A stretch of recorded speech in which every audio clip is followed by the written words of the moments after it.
For millennia, people have known not to buy a pig in a poke.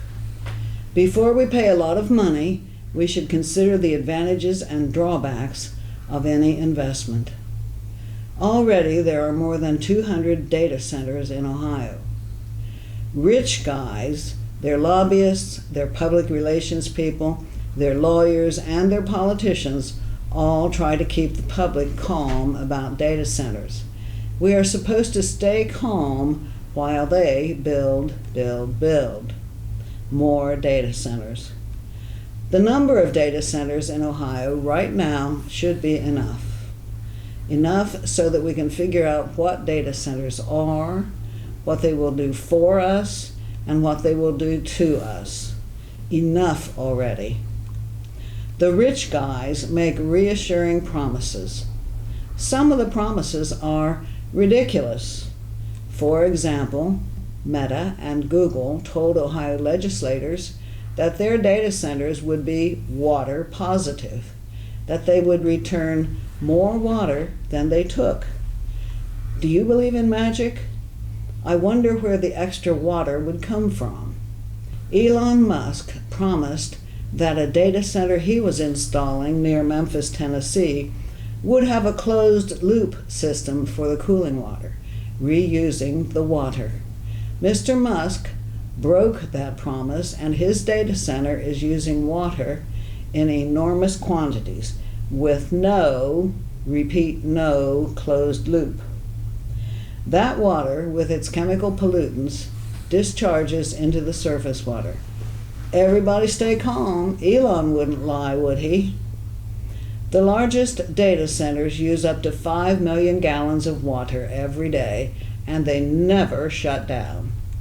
A suburb 20 miles south of Atlanta found itself without enough water and with very low water pressure.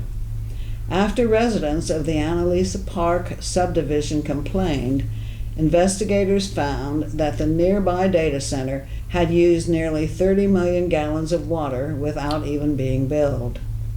The company paid for its back water bill, but there was no fine. How do you explain to longtime residents, utility customers, and taxpayers that a data center took their water? Where can a community find water once a data center drains its surface water and pumps its aquifer dry? Stories like these are being repeated all over the country. Thousands of data centers in the United States are in various stages of construction and operation. These data centers need lots of water and lots of electricity. Never mind if the costs to the rest of us may outweigh the benefits.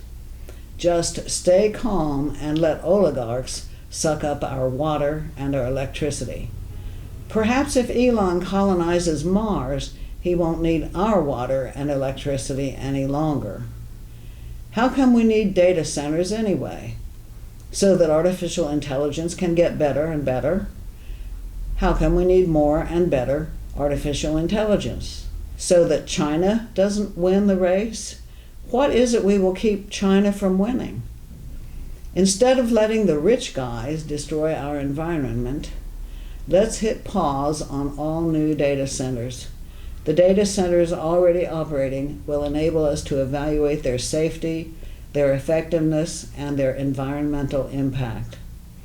Also, a pause would allow people to determine just how artificial intelligence can be used, if it should be used, and how it should be regulated. Sam Altman, CEO of OpenAI, is a rich guy who attended the G7 conference. Altman stated that one of the greatest risks he saw in AI was that it concentrates power in the hands of a small number of people. He proposes that there should be an international forum, a group which could suggest restraints and consider how to manage artificial intelligence for the benefit of humankind. Perhaps the international forum could consider whether or not cryptocurrency is a benefit to human beings. In 2025, Bitcoin accounted for 16% of total data center energy use worldwide. Do we need crypto? What do cryptocurrencies do for us?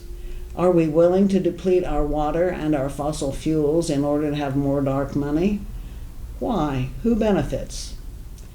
Reuters reported that the Trump family acquired $2.3 billion from selling cryptocurrency. Reuters also said that other investors lost $2.3 billion buying Trump cryptocurrency. Trump, his family, and friends seem poised to rake a lot of profit from data centers. Who else? We must remind our state and federal legislators that they work for the public, not for Trump and his family and friends. Vote this fall in the November 3, 2026 election. Voting for Democratic Party candidates in these midterm elections is the only way to stand up to the handful of rich guys who are currently in charge of our politicians and our future. The Ohio House and Ohio Senate need change, and the United States House and United States Senate need change too. Deliver us from unaccountable one-party rule in the Ohio State House and in the United States Congress. We need fresh faces and fresh ideas in all three branches of Ohio's government, as well as in our nation's capital.